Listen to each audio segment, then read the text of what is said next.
Today is Thursday, February 18th, and we're going to go over Gay-Lussac's gas law.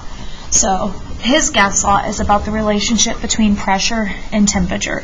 So pressure and temperature have a direct relationship. That means as pressure increases, the temperature must have increased. And this is only true when volume and the number of molecules is constant. So if you decrease the temperature, but you keep moles of gas the same and the volume of the container the same, then the pressure will also decrease. So this is only true when moles and volume are constant, as it says right here. And so this is our equation for Gay-Lussac's law. P1 over T1, that's divided by, equals P2 divided by T2. And just like before, temperature has to be in Kelvin. That's always true. And pressure can be in any unit as long as it's the same unit. And so over here, I have an example. So we have a gas at a temperature 200 Kelvin and the pressure is 1 atm. When you double the temperature and raise it up to 400 Kelvin, now the pressure has doubled and the pressure is 2 atm. The reason why this happens, you saw it on the PhET lab that you did last week, is that when temperature goes up, remember temperature is technically a measure of the average kinetic energy.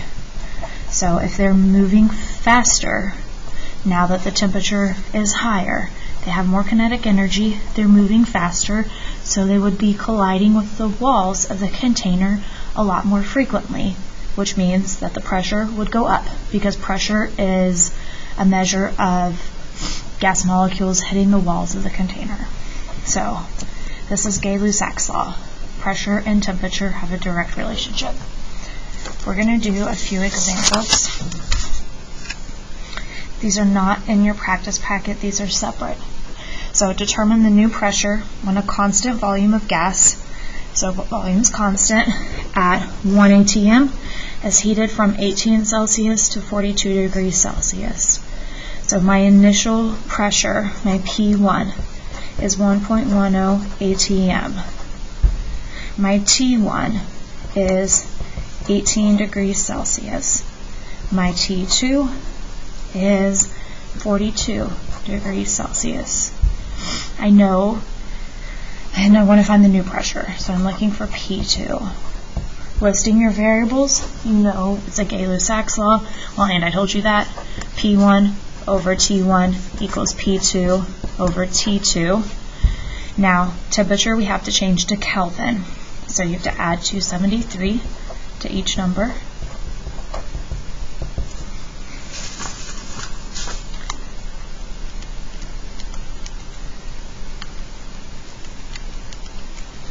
That is 291 K. That is 315 K. And then from here, we just need to set up in our equation. So pressure 1 is 1.10 atm divided by 291 K. Write my units.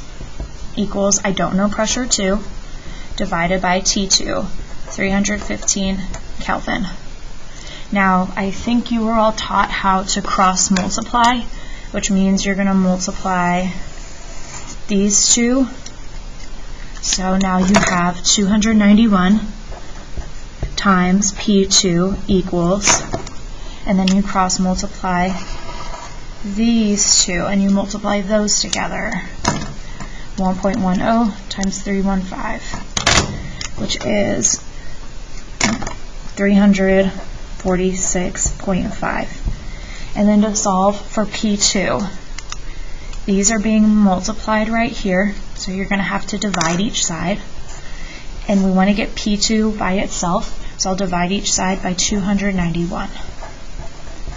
Now that cancels out, and I have P2, my new pressure, equals 300. Let me type that in. You get a big long number, 1.19 And then looking at the problem 18 42. Those have two significant figures, so I'm going to round that to be 1.2 atm. And then let's check, does that make sense? Well, the temperature increased, so the pressure should have increased. Started as 1.1, the final answer is 1.2. So yes, that is a correct problem. Okay. Another example.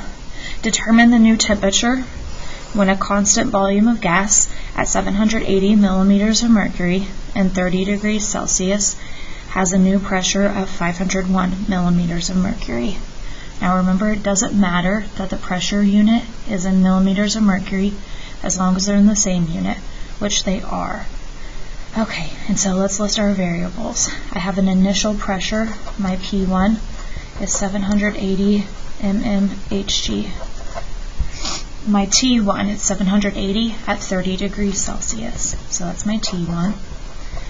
And I know I'm going to have to change that to Kelvin. So plus 273 is 303 K. The new pressure, my P2, is 501 millimeters of mercury. And then I'm looking for my T2. And so you should be able to look at this problem and say if P1 is 780, P2 is 501, the temperature should be lower than 303 because pressure and temperature have a direct relationship. And then my variables are P's and T's, so it is Gay-Lussac's law, which this is the formula. And then plug into our formula. So 780 over my T1, 303K. Write my units. I like to write my units so that I can make sure I always have the same unit. Over P2, 501 millimeters of mercury, and I don't know T2. And then we're going to cross multiply those,